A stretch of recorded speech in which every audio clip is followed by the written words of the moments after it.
It seems as though people haven't been paying attention to what has been said, and particularly what I said.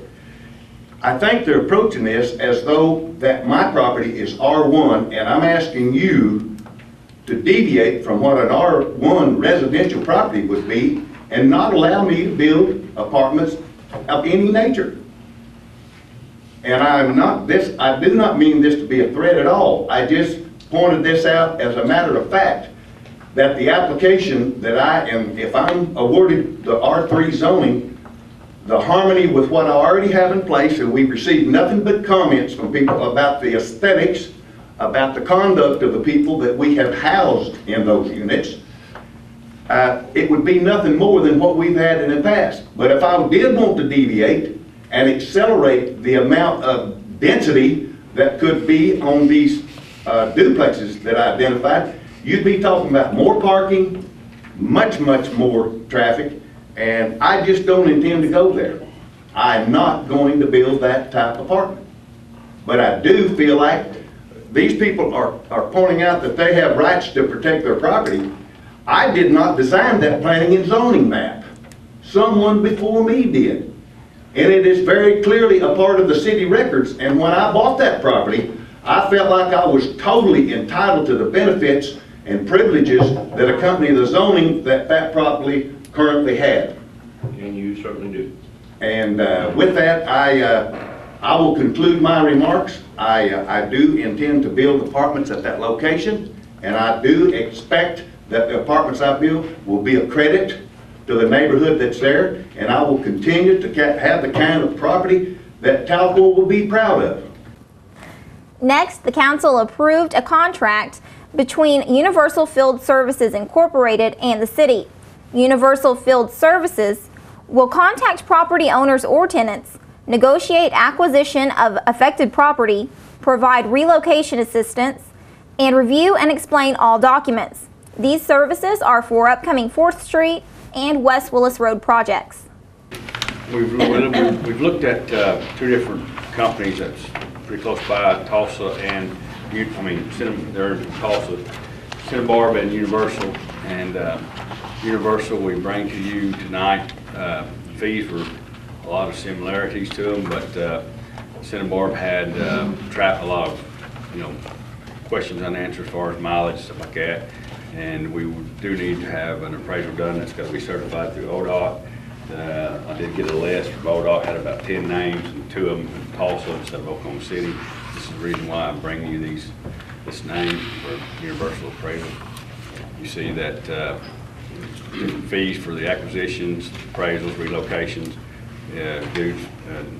to be deemed upon necessary what's necessary at that particular property. We ask for your approval of this so we can move forward with the projects at well, the 4th Street. And Willis, we're waiting on some things from Catua's. They're driving that into West Willis, so we may turn out if they don't get all the surveys. We understand that they had a survey crew. It's going to be out next week, and after that is when our appraiser will come in and appraise the property necessary out there. So we're asking for approval from the council for the use of this company for the appraisal process for both of the projects. Appraisal relocation first on Westwood, Eastwood. And what this does, it meets the criteria necessary for a state or for federal funded project. So yeah, it is required by law.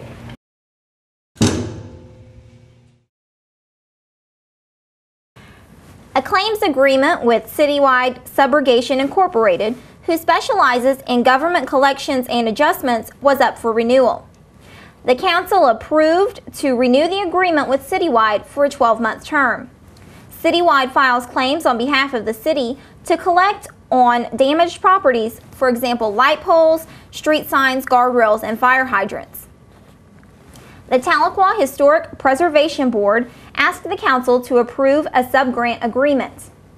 This agreement is to secure grant funds from the Oklahoma Historical Society in the amount of $1,000 with a local match of $700 for the purpose of obtaining required consultant to prepare materials needed for the nomination of property of significant history and architecture. INTV's own Beth Harrington explains. Beth?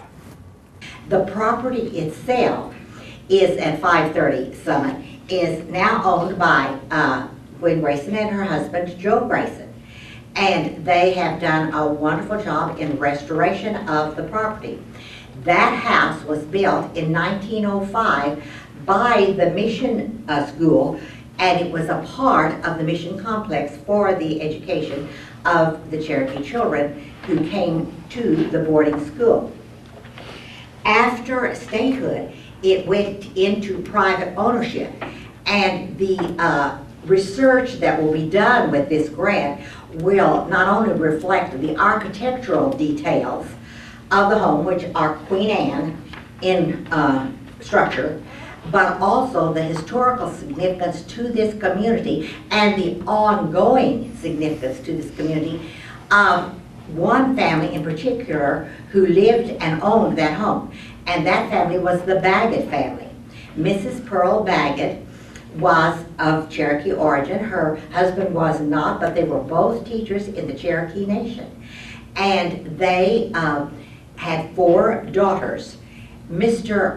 Baggett was killed at Saline Courthouse in the infamous Saline Courthouse incident prior to statehood, which is a matter of lots of documentation and talk.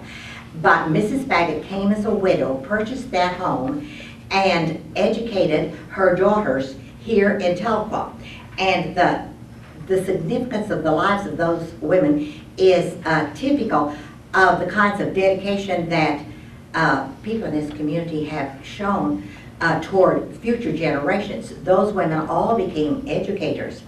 They were not only educators in Cherokee County for Cherokee children and any other children who were going to public schools, but they were also, 2 of them were educators in the schools for Native American children in Arizona and New Mexico. And as such, because they were also Native American, had a unique influence upon those young people and are great credit to this community and to our ongoing vision for growth. And so those are the approaches that we will take with our application for National Registry recognition. And I think they're very worthy. And again, our advisory board wants to commend the administration of the city for being interested in doing this and for the ongoing effect it has upon our community. You're watching coverage of the Tahlequah City Council meeting brought to you by Century 21 Wright Real Estate and Green Country Funeral Homes. Don't go anywhere. We'll be right back with more coverage.